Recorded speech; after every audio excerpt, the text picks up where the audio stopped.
Today on MUFC Pulse, we'll dive into some incredibly intriguing news. Former Man United player Lingard has been reprimanded by Korean police. Several injured United players have made their return to training. Additionally, Ineos has expressed plans to refurbish Old Trafford. For more on this story, check out the video. We also have some equally exciting football news coming up, so stay tuned until the end to catch it all. Welcome to MUFC Pulse. Don't forget to subscribe and press the bell for more updates. Former Manchester United attacker Jesse Lingard receives fine from South Korean police. Former Manchester United attacker Jesse Lingard has found himself in a spot of bother in South Korea after receiving a fine from local police. The 31-year-old, who came through the ranks at United and made 232 appearances for the club, scoring 35 goals, is perhaps best remembered for his stunning late strike in the 2016 FA Cup final, sealing victory for the Reds against Crystal Palace at Wembley. However, his fortunes since have been mixed.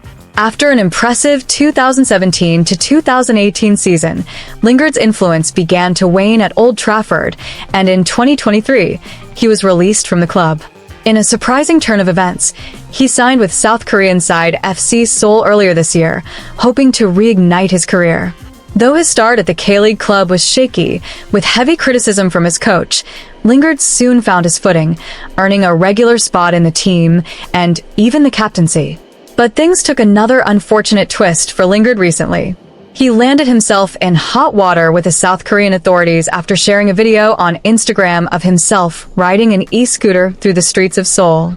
According to South Korean law, individuals must hold a valid driver's license and wear a helmet to operate electric scooters, regulations introduced this year to enhance public safety.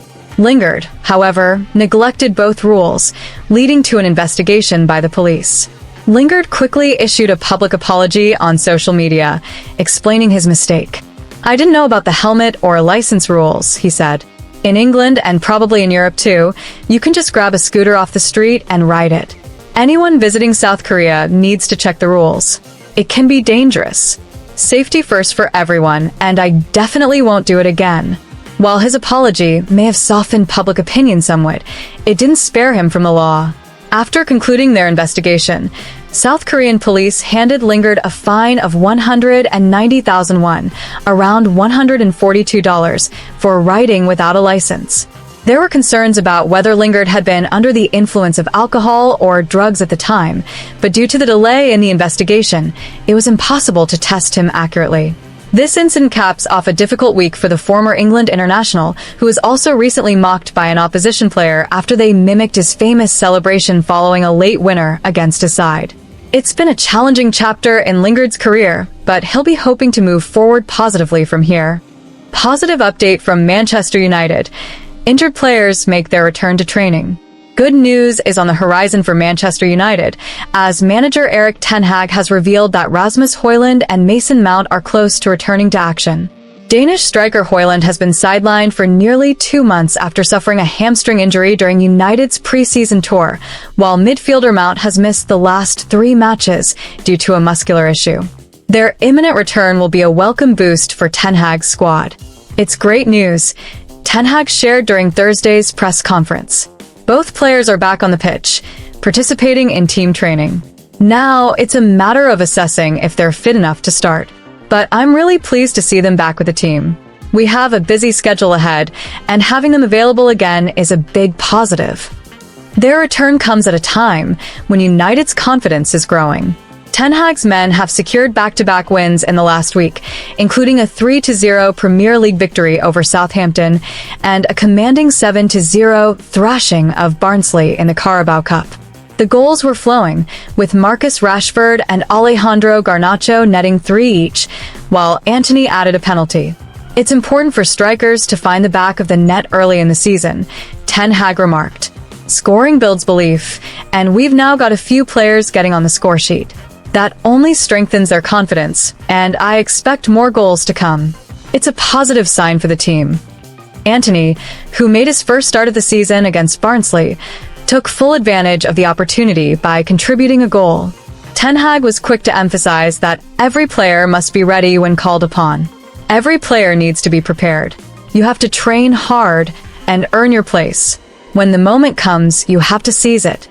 The manager also noted the competitive nature of squad selection. I can only pick 11 players to start and make 5 substitutions, so it's crucial that players prove themselves consistently in training and when given the chance in matches. To be in that 16, you have to deliver both on the training pitch and during games. Looking ahead to Saturday, United face a tricky trip to Selhurst Park to take on Crystal Palace. It's a venue that holds painful memories, as last season saw United suffer a humiliating 4-0 defeat there.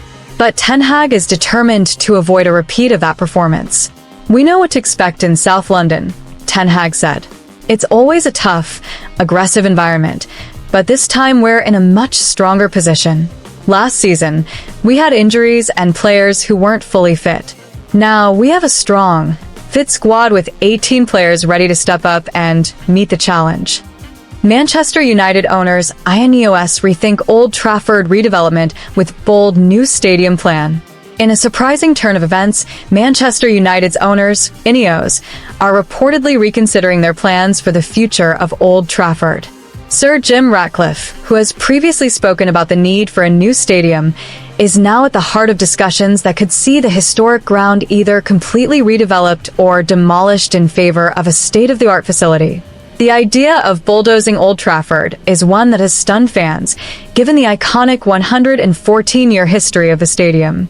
Talks have been ongoing since INEOS arrived, with one option being to build a new stadium elsewhere, touted as the Wembley of the North. Previous plans suggested that a scaled-down version of Old Trafford could be maintained for Manchester United's women's and academy teams, reducing its capacity to 30,000. However, INEOS is now said to be questioning the viability of this proposal, raising doubts about whether the project would truly serve the club's long-term vision.